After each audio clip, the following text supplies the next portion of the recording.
There are stories that travel through the ages like quiet rivers beneath mountains. They are not written in books, nor carved upon stone. They live in whispers, in songs, in the hearts that refuse to forget. This is one such story, carried by an elven maiden whose memory stretched beyond time itself. Her name was Noorah, and she remembered love long after the world had moved on. Noorah walked beneath the starlit halls of Rivendell, where waterfalls sang to the night. Every breeze carried songs older than kingdoms, woven with echoes of forgotten tales. Elves laughed, spoke softly, lived gently, yet she felt the weight of centuries pressing upon her. There was a memory she could never grasp, like a dream fading with dawn. She did not recall his face, only the warmth of a presence she once held dear. She would sometimes stop beneath the stars and close her eyes. She heard a voice in the back of her mind, tender, steady, calling her name with reverence. She felt hands holding hers, promising safety, and she remembered a vow spoken across lifetimes. If ever we part, I will find you. One evening, travelers gathered in Elrond's hall, rangers, dwarves, warriors of distant lands. Their voices carried news of shadows rising beyond mountains. Noorah sat quietly, listening, heart steady but restless. Then she noticed him. He stood among the men, young, weary, cloak frayed by long roads. His armor was simple, not the pride of noble houses, yet something in his presence felt familiar.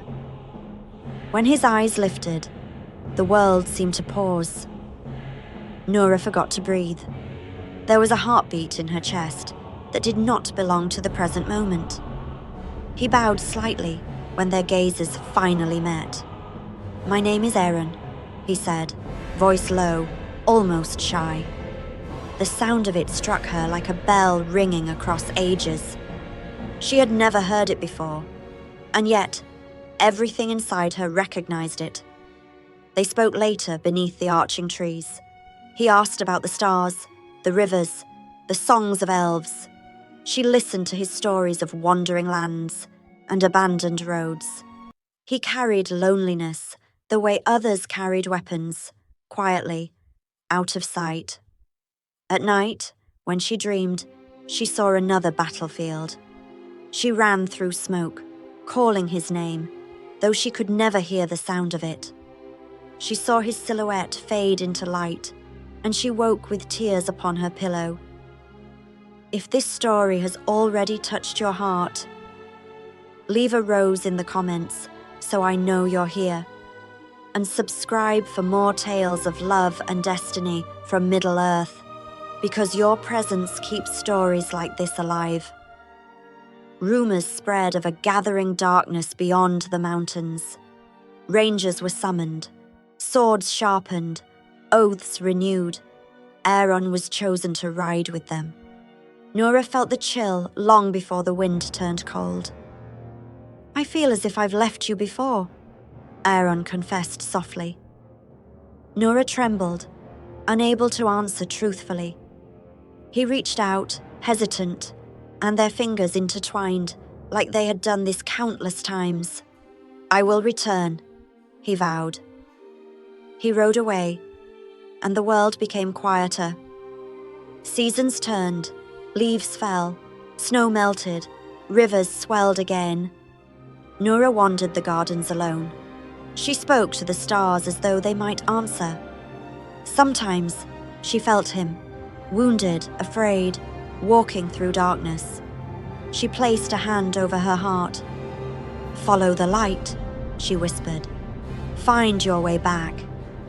If you're still watching, you are one of the hearts meant to hear this story."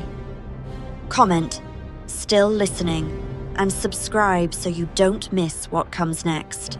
Winter brought storms and wounded travelers to Rivendell's gates. One night, a rider collapsed from his horse. Healers rushed forward, and Noorah ran faster. When the man lifted his head, It was Aaron.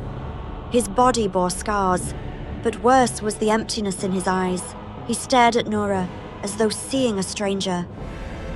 "Who are you?" he whispered. Her world shattered silently. Nights passed slowly. She stayed beside him, singing ancient Elven songs meant to mend broken spirits. Sometimes he smiled without knowing why. Sometimes he cried without remembering the reason. One evening he asked, "Why do you care for me?" She could have spoken the truth about lifetimes, promises, destiny. Instead, she answered softly, "Because my heart knows you, even if yours cannot."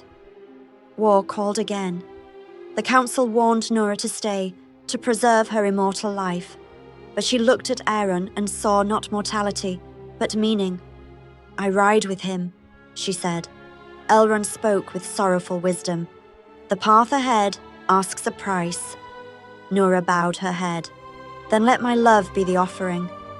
They travelled together across plains and forests, where ghostly ruins whispered warnings. Aaron listened more, laughed more, began to see flashes of memory. Hands clasped beneath cherry blossoms.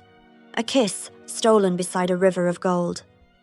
He stopped his horse at sunset, breathing hard, eyes wide.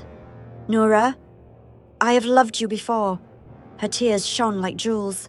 "You always will." War came suddenly. Fire crackled. Steel screamed. Aaron fought with courage born from love. Noorah guided the wounded, whispering spells of protection. Then the arrow flew. Swift, silent, deadly. Aaron saw it before she did.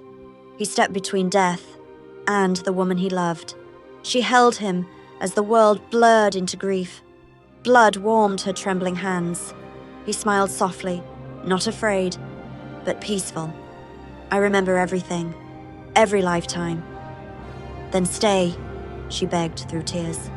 He brushed her cheek weakly. "I always find you, but I always go first." His final breath carried a whisper. "Wait for me in the morning light."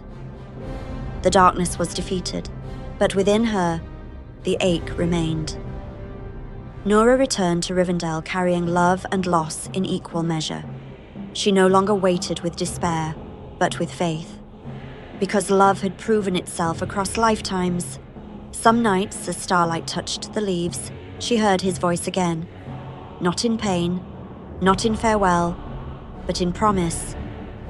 "Aaron, if this story touched your heart, leave a rose in the comments so I know you are here. And subscribe for more tales of love, loss, and destiny from the ancient realms of Middle-earth."